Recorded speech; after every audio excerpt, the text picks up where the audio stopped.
Baik. Assalamualaikum warahmatullahi wabarakatuh.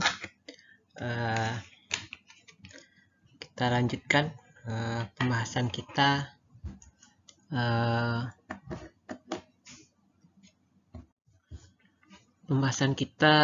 pada pertemuan yang keempat.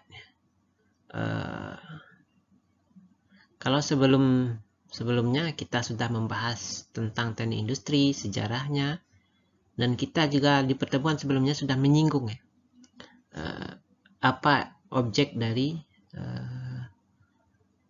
teknik industri, objeknya apa. Nah, itu sudah kita jawab juga ya. Maksudnya objek dari teknik industri adalah sistem. Nah, pada pertemuan kali ini kita akan membahas ya, apa itu sih sistem? Apa sebenarnya yang dimaksud dengan sistem? Dan bagaimana sebuah sistem itu bekerja? Nah, mungkin kita mulai ya. Ini entities ya. Entities ya. Bukan entities ya, ini salah. Entitas ya.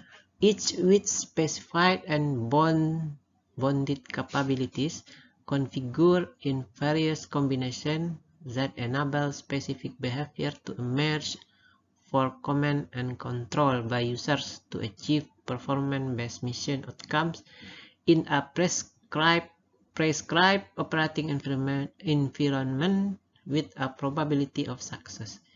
Jadi sistem itu adalah unintegrated ya, satu kesatuan ya, integrated ya, sets of interoperable elements ya, element or entities ya, di bagian-bagian yang interoperable ya, saling terkait ya, saling berkaitan, saling berinteraksi, each with specified and bonded capabilities. Jadi masing-masing itu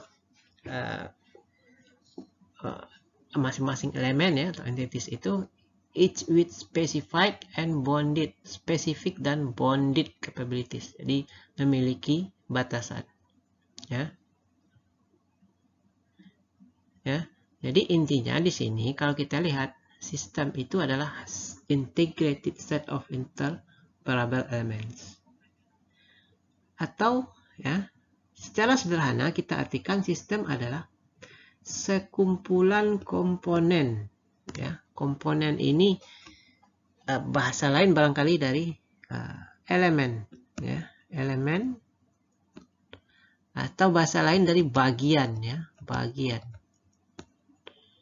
Jadi sistem itu terdiri dari beberapa bagian atau elemen ya yang mendukung sistem tersebut ya. Sistem adalah sekumpulan elemen atau bagian yang saling berinteraksi, jadi saling berinteraksi dalam satu lingkungan tertentu, membentuk satu kesatuan utuh yang mencapai tujuan. Jadi kalau dapat kita simpulkan ya di sini ya, sistem itu unsurnya yang pertama itu adalah ada elemennya atau bagiannya, elemennya atau bagiannya. Kemudian yang kedua, elemen atau bagian itu saling berinteraksi.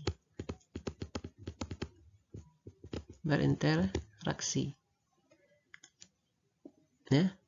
Kalau di pembahasan sebelumnya kita sudah bahas bahwasanya komponen atau elemen dari sistem ya itu ada 5 ya. Man ya, atau people, machine, material dan seterusnya. Nah, elemen-elemen itu saling berinteraksi di dalam satu lingkungan. Dia ada lingkungan membentuk satu kesatuan yang utuh untuk mencapai tujuan. Nah, ini ada tujuannya. Tujuannya tentu yang sama ya. Jadi kalau elemen-elemen itu masing-masing mempunyai tujuan, tujuannya tidak sama, berarti itu bukan sistem. Sama seperti orang mendayung sampan ya.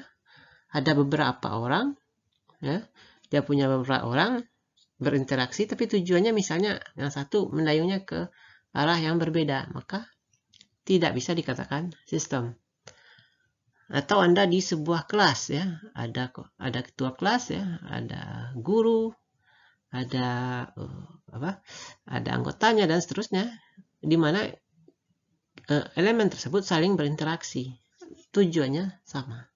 Ini kalau di sebuah kelas mempunyai suatu tujuan yang berbeda antara elemennya, berarti itu belum bisa dikatakan sebuah sistem. Ya, contoh yang sederhana yang dekat dengan kita adalah sistem peredaran darah. Elemen-elemennya ada jantung, ya, ada darah sendiri, ada pembuluh darah, ya, di mana semuanya saling berinteraksi, tujuannya sama, itu mengalirkan darah ke seluruh tubuh. Nah, itu disebut dengan sistem peredaran darah, dan banyak lagi yang lain, ya. Oke, itu pengertian sistem. Nah, pengertian sistem sebenarnya sudah mencakup pengertian integrated, ya, integrated, ya. Jadi kita sudah bahas, kita sudah lihat sebelumnya, ya, bahwasanya sistem itu interoperable, ya. Interoperable itu sama dengan integrated, saling terintegrasi, satu kesatuan, ya. Sehingga integrated system, jadi kalau kita sebut integrated system, itu penyebutannya jadi redundant, artinya ya berulang-ulang, boros, ya. Di integrated system, di dalam sistem ini sudah ada kalimat interoperable yang artinya integrated. Jadi kalau kita sebut integrated system, jadi sistem integrated yang integratednya dua kali, berulang. Nah, mungkin di sini kita pahami barangkali maksudnya kenapa disebut juga integrated system, itu untuk menekankan, ya, integrated, ya, terintegrasi, ya.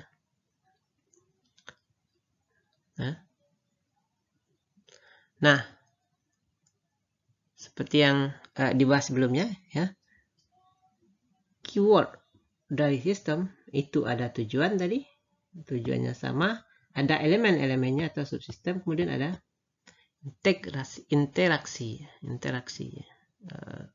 koneksi antar masing-masing bagian yang ada di dalam sistem.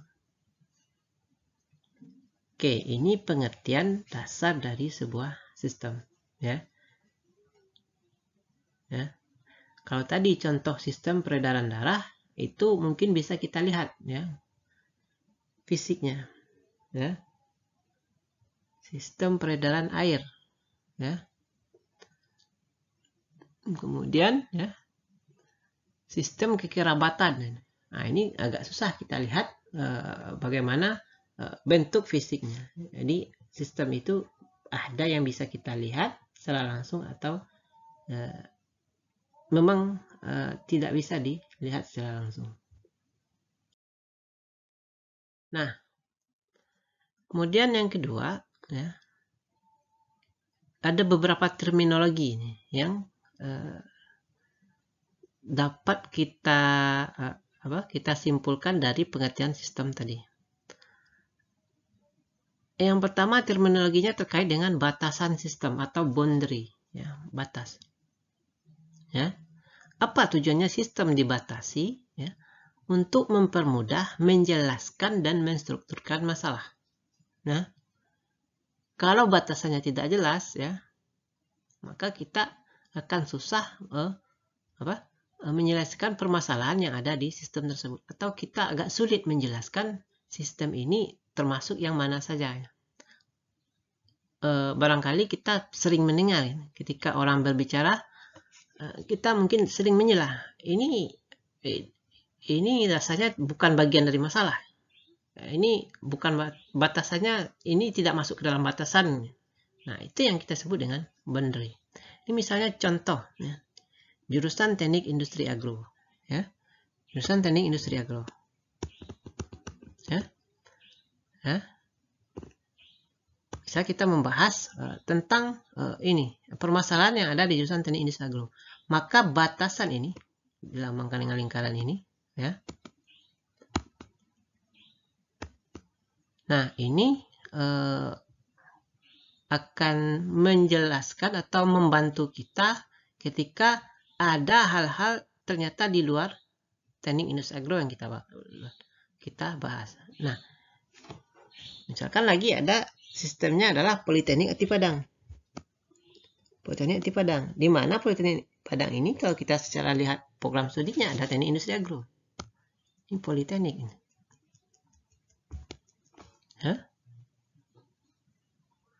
Ada sistem lain, program studi lain. Ya. Jadi ketika membahas teknik industri agro ini batasannya. Ketika membahas Politeknik Padang ini batasannya. Ya. Misalnya kita mau membahas ya bagaimana penerimaan mahasiswa baru di Politeknik Ati Padang. Ya, berarti kita sudah ini ya, besar. Ya. Tidak lagi bicara di teknik industri agro karena penerimaan mahasiswa baru itu sudah di Politeknik Ati Padang. Nah, itu yang dimaksud dengan batasan sistem. Kemudian ada disebut dengan lingkungan, ya. Lingkungan atau environment. Ya. Jadi kalau kita gambarkan misalkan ini sebuah sistem, batasannya, kemudian di dalamnya ada elemen-elemennya, ya. Kemudian elemen-elemen ini saling berinteraksi, ya. Yang tadi interoperable, ya. Nah, maka yang di dalam lingkaran, ya, di mana sistem ini berada, elemen-elemen ini berinteraksi, ini disebut dengan lingkungan. Ini yang disebut dengan internal. Nah, di luar ini disebut dengan lingkungan eksternal. Nah, itu disebut dengan lingkungan dari sistem. Oke, kita akan coba lihat ya klasifikasi sistem. Ya, klasifikasi sistem. Ya, menurut Turner ya. Ada yang pertama itu sistem natural dan man-made system atau sistem alami yang terjadi dan sistem buatan manusia. Ya, ini dari segi yang menciptakan ya. Natural ini sudah terjadi dari awal. Apa misalnya? Ya. Sistem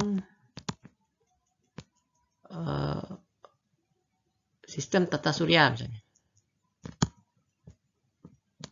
Ini sudah alami. Sistem buatan manusia misalnya sistem perbankan. Nah, ini sistem yang dibuat oleh manusia. Kemudian ada sistem yang statik dan dynamic. Ya. Statik artinya dia berubah. Maaf, ya. Tetap seiring berjalannya waktu. Sementara dinamik itu sistemnya berubah, ya. Kalau statik tetap dinamik berubah. Apanya yang berubah ya? Barangkali elemen-elemen penyusunnya berubah. Mungkin batasannya berubah, ya. Batasan dari sistem itu mengalami perubahan. Nah, di pertemuan sebelumnya kita sudah bahas terkait istilah ya,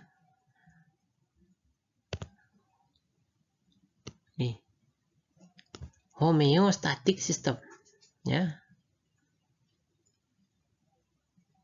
adalah sistem statis tapi subsistem dan lingkungannya dinamis. Sistem ini mempertahankan statusnya dengan melakukan penyesuaian internal untuk merespon perubahan pada lingkungan. Contoh, kemampuan tubuh manusia melakukan penyesuaian internal terhadap perubahan kondisi eksternal.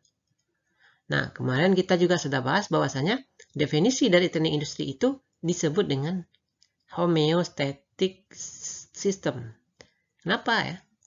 Karena teknik industri, ya, teknik industri, nah ini TI, dia itu tetap, definisinya tetap, ya. Kemarin kita sudah bahas definisi TI itu tetap, tapi elemen-elemen dalamnya berubah, ya. Yang mulai awalnya itu adalah mesin. Awalnya 3. Kemudian berubah sampai definisi yang terakhir itu jadi 5. Man, ya. Man ini berganti dengan people. mesin, material, ya, informasi dan lain-lain. Jadi secara batasan TI-nya ini tetap, definisinya tetap, tapi elemen di dalamnya berubah, ya. Elemen di dalamnya berubah. Nah, itu disebut dengan homeostatic system. Kemudian yang kedua, ada sistem yang physical, ada yang abstrak. Physical atau konkret, ya, bisa dilihat, ya, bisa dilihat, ya. Itu disebut sistem dengan yang physical. Sementara yang abstrak itu tidak bisa dilihat dengan dengan penglihatan. Secara visual tidak bisa dilihat, itu abstrak, ya.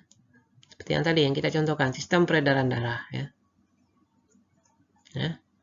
Sistem pelaporan. Nah, itu sistem pelaporan itu abstrak. Kemudian ada narrow system, wider, global. Narrow ini sistem pada dimensi yang kecil, ya. Lingkungannya kecil, misalnya tadi TIA. Widernya barangkali Politeknik Ati Padang. Globalnya, ini adalah Kementerian Perindustrian misalnya, ya. Kemudian yang terakhir ada sistem yang sederhana dan sistem yang kompleks. Ya, ini mungkin mudah kita pahami. Sederhana ini, ya, elemen-elemennya tidak banyak. Sementara yang kompleks yang banyak dan interaksinya juga banyak. Nah, mungkin ini barangkali berkaitan dengan elemen penyusunnya. Semakin banyak elemennya, maka sistemnya semakin kompleks, ya. Nah, itulah klasifikasi sistem. Kemudian ada sistem yang close dan sistem yang open, ya. Sistem yang close dan sistem yang open. Nah, ini misal kita contoh, ini sistem X, ya. Sistem X. Sistem X itu ada elemennya ini, ya. Antar elemen itu saling berinteraksi, ya. Kemudian ini sistem Y, antar elemen itu berinteraksi juga.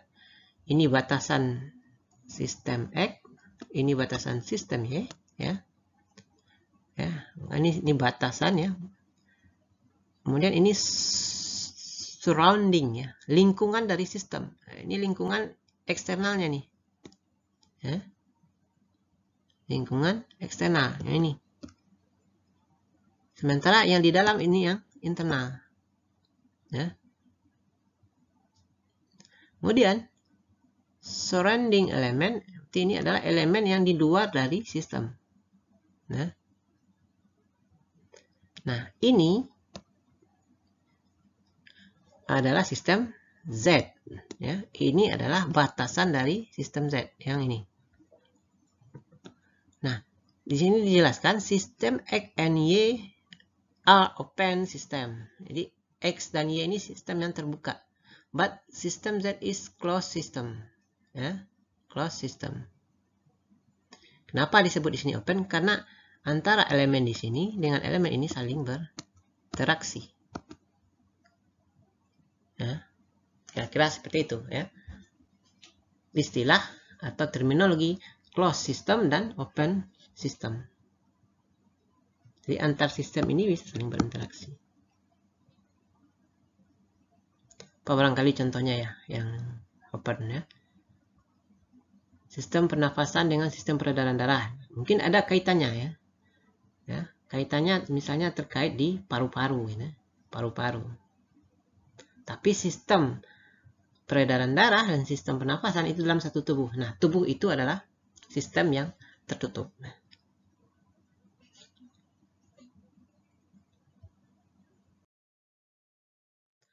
Oke. Nah, membahas sistem itu kita tidak akan terlepas dari terminologi efisiensi, efektivitas, dan produktivitas, ya. Nah, dapat kita pahami di pertemuan-pertemuan sebelumnya bahwa, ya, sistem, ya, kalau kita bicara kemarin adalah sistem manufaktur, ya, sistem manufaktur. Kemudian ada lagi sistem produksi, ya. pada intinya, dalam produksi itu adalah melakukan konversi input menjadi output. Nah, secara sederhana ya, gambaran input, output, dan proses itu digambarkan dalam model seperti ini. Nah, gambar ini barangkali kedepannya ini akan sering Anda temui ya, sering dipakai. Ya. Nah, gambar ini juga dikenal sebagai sistem IPOV ya, input, proses, output, dan feedback.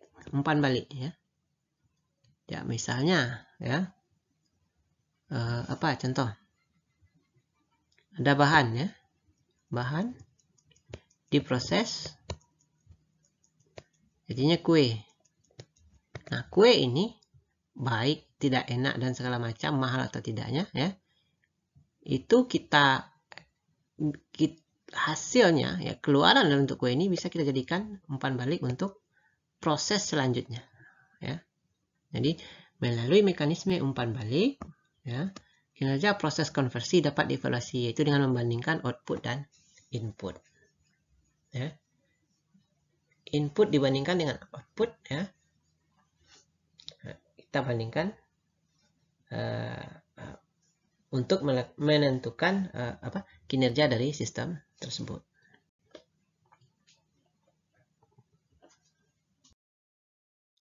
Nah, ini efisiensi, efektivitas, dan produktivitas. Nah, tiga istilah ini, terminologi ini pada prinsipnya sama ya. Pada prinsipnya sama. Efisiensi itu adalah membandingkan output dengan input ya. Efektivitas membandingkan output dan input.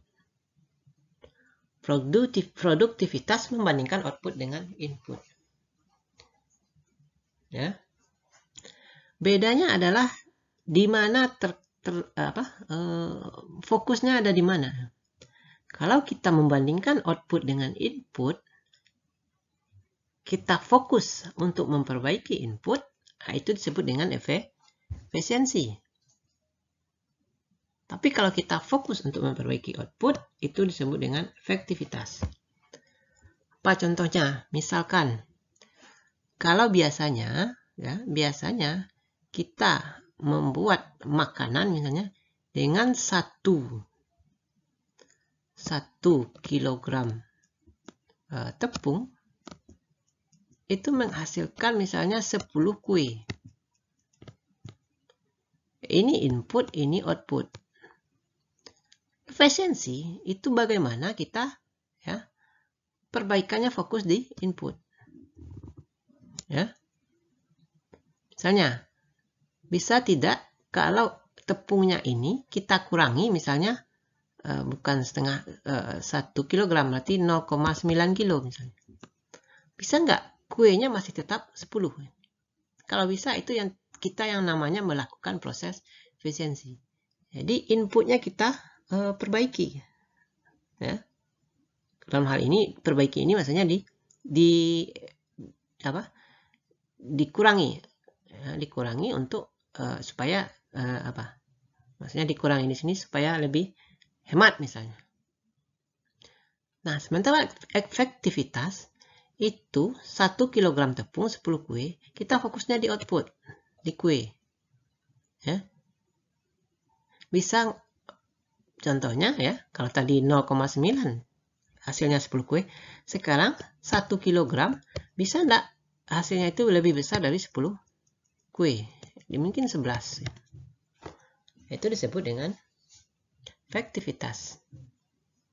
Ya. Efektivitas kita fokus di output ya. Sementara produktivitas itu di dua-duanya. Outputnya diperbaiki, inputnya diperbaiki. Jadi produktivitas itu gabungan dari efisiensi dan efektivitas. Ya. Tapi juga perlu diingat ya, bahwasanya produktivitas tidak barangkali dia efektivitas dan efisiensi ini kadang-kadang berjalannya satu-satu. Jadi apakah sudah efisien otomatis efektif? Tidak juga. bisa jadi dia efisien tapi tidak efektif. Nanti kita lihat contoh. Dia efektif tapi tidak efisien. Contoh nanti. Oke, ini misalnya yang contoh tadi ya. Seorang tukang gorengan produksi gorengan sebanyak 1000 pieces setiap hari. Membutuhkan modal sebanyak 1 juta. Gambarkanlah bagaimana efisiensi, efektivitas, dan produktivitas bisa dijalankan. Ya, bagaimana efisiensi, efektivitas dijalankan. Efisiensi tadi fokusnya di input ya, di input. Berarti dengan modal untuk menghasilkan 100 pieces ini, bisa nggak modalnya tidak kecil dari 1 juta. Sementara kalau efektivitas ya, dengan 1 juta bisa nggak hasilnya itu besar dari 100 pieces. Sementara produktivitas berarti modalnya kecil dari 1 juta ya, keluarannya besar dari 100 pieces. Nah, ini contoh efektivitas dan efisiensi dan juga produktivitas.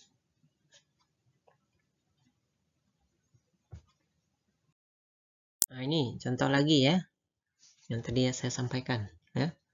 Misalnya nih, seorang artis ingin membunuh seekor nyamuk dengan menggunakan bom. Nah, kira-kira ini bagaimana? Atau seorang ibu-ibu ingin membunuh tikus dengan jarum jahit. Yang pertama ini, efektifkah atau efisien? Yang kedua, sama, efektifkah atau efisien? Kita lihat ya, yang pertama itu ya outputnya adalah membunuh seekor nyamuk ya, sementara inputnya adalah alat yang digunakan. Kita lihat dengan bom, otomatis ya outputnya pasti meningkat ya, nyamuknya meningkat. Ini ya, sementara ini adalah inputnya adalah sebuah bom. Jadi kalau kita fokus untuk ke hasil, berarti ini adalah kajiannya tadi adalah ya efisien ya. Sementara kita ingin membunuh tikus dengan sebuah jarum jahit, ini fokusnya ke jarum jahit inputnya ya. Jadi ini efisien tapi tidak efektif.